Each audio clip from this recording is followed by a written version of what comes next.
मैं यानी आपका कथावाचक दोस्त अमित खान सवालों वाली मोहब्बत कहानी का सेकंड और आखिरी पार्ट लेकर आपके सामने हाजिर हूं।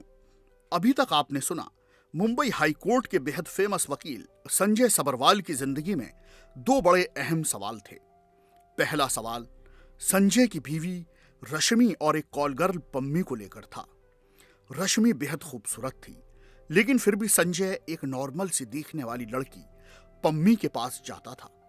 अब क्यों जाता था यह खुद संजय को मालूम न था। दूसरा सवाल संजय के करोड़पति क्लाइंट रविकांत रायचा की जिंदगी से जुड़ा था। रविकांत रायचा अनाथ था, हार्ट के 2 दौरे उसे पड़ चुके थे और वह ब्लड कैंसर से भी पीड़ित था, लेकिन फिर भी दौलत कमाने का बेपनाह जुनून उसके ऊपर था, जबकि उसकी मौत के बाद उस सारी दौलत पर सरकार का कब्जा हो जाना था।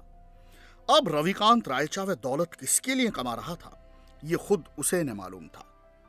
और फिर संजय को अपने हर सवाल का जवाब मिला। एक दिन रविकांत को तीसरा खतरनाक हार्ट अटैक का दौरा भी पड़ गया। वह डेथ बेड पर था और फिर उसने संजय को उसके सवालों का जवाब दिया। आगे की कहानी सुनिए खुद संजय सबरवाल की जबानी। संजय, एक दिन तुमने मुझसे एक सवाल किया था। रविकांत ने बड़े प्यार से मेरा हाथ अपने हाथ में ले लिया और धीमी आवाज में बोला, तुमने पूछा था मैं रात दिन मेहनत करके ये पैसा किसके लिए कमा रहा हूं। आज मैं तुम्हें इस सवाल का जवाब देता हूं दोस्त। क्या जवाब है इस सवाल का? मैंने कांपती आवाज में पूछा। मेरी जिंदगी से तो तुम वाकिफ ही हो। सूखी डाली पर एक सूखे पत्ते की तरह कांपती मेरी जिंदगी, जिसमें तन्हाइयों का जहर है, तबाह हो चुकी उम्मीदों के काले लंबे साए हैं, और आज वो साए भी मेरी सांसों की डोर के साथ अपने नक्श मिटा देना चाहते हैं। नहीं दोस्त, मैंने कसकर रविकांत का हाथ पकड़ लिया। नहीं, तुम्हें कुछ नहीं होगा। वो हंसा। ये सांसें भी मेरी किस्मत की तरह बहुत बेरहम हैं संजय। रविकांत ने गहरी सांस ली। मैं जानता हूं आज ये भी मुझसे बेवफाई करेंगी।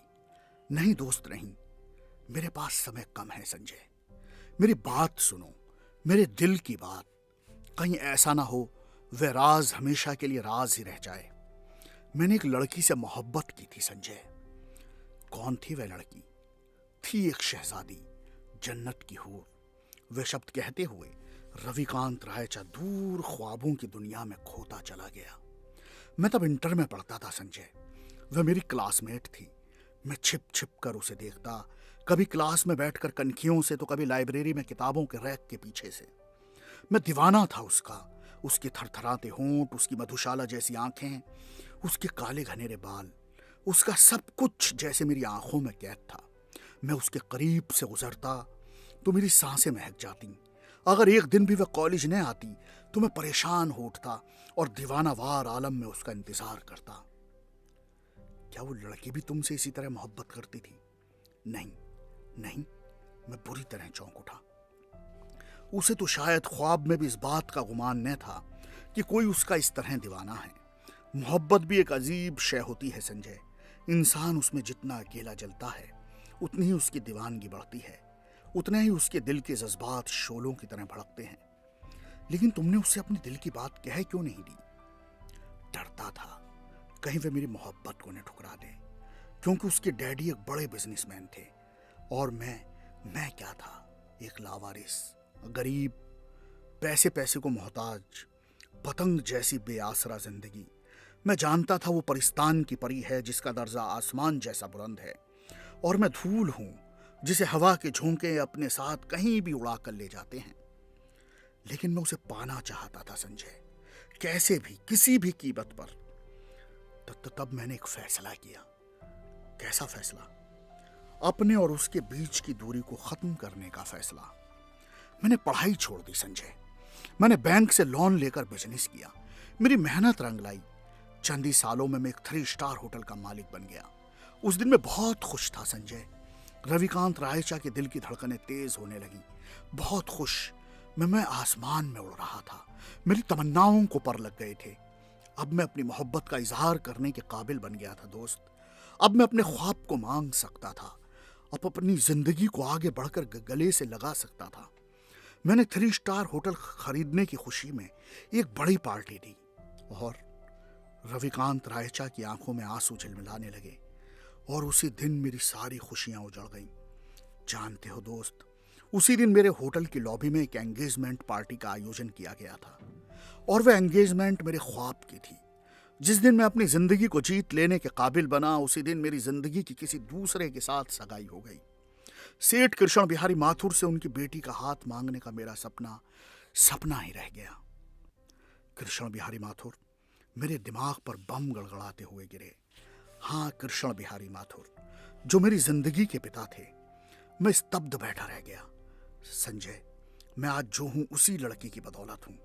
दौलत कमाने का जो जुनून उससे मुझे मिला था, उसे मैंने कभी कम नहीं होने दिया। इसलिए नहीं कि मैं दौलत का दीवाना था, बल्कि इसलिए कि अपनी मोहब्बत को अपनी सांसों में जिंदा रखना चाहता था। और अब उस मोहब्बत की एक ही परछाई मेरे करीब थी, वो जुनून, दौलत कमाने का जुनून।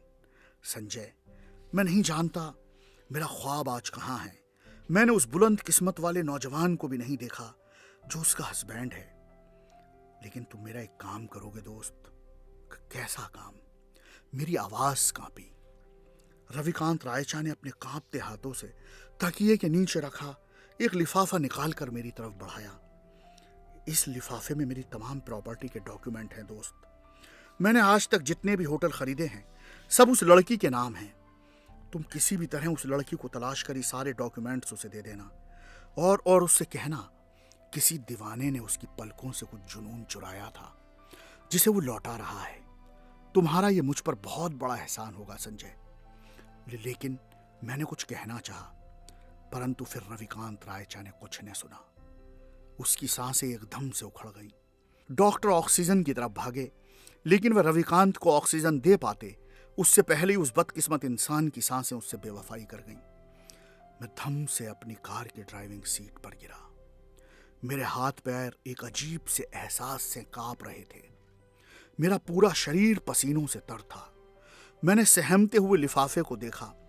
मेरी इतनी भी हिम्मत न हुई कि मैं उसमें से उस खूबसूरत लड़की की तस्वीर निकाल कर एक नजर देखूं, जिसने रविकांत रायचा जैसे लावारिस आदमी की जिंदगी को इतने करिश्माई ढंग से बदल डाला था। लेकिन मैं जानता था वो लड़की कौन है। कृष्ण बिहारी माथुर के नाम से ही मैं सब कुछ समझ गया था। अगले ही पल मेरी कार तूफानी स्पीड से सड़क पर दौड़ी जा रही थी। जल्दी वो एक दोराहे पर रुकी। अब मेरे सामने दो सड़कें थीं। एक सड़क जो पम्मी की तरफ जाती थी, दूसरी सड़क जो खुद मेरे अपने घर की तरफ जाती थी।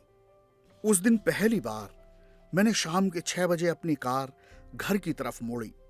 रश्मि भी मुझे उस समय आया देखकर चौंक पड़ी, जबकि मैंने आगे बढ़कर बड़े प्यार से उसे चूम लिया था और फिर उसकी चांद से उजले चेहरे को देखा। यकीन मानो, आज मुझे सब कुछ बदला बदला नजर आ रहा था। आज मुझे पहली बार इस बात का एहसास हो रहा था, मैं कोहिनूर को छोड़कर हमेशा एक मामूली पत्थर के पीछे भागता रहा। शायद वो आंखें आज मेरी नहीं थीं जो रश्मि को देख रही थीं।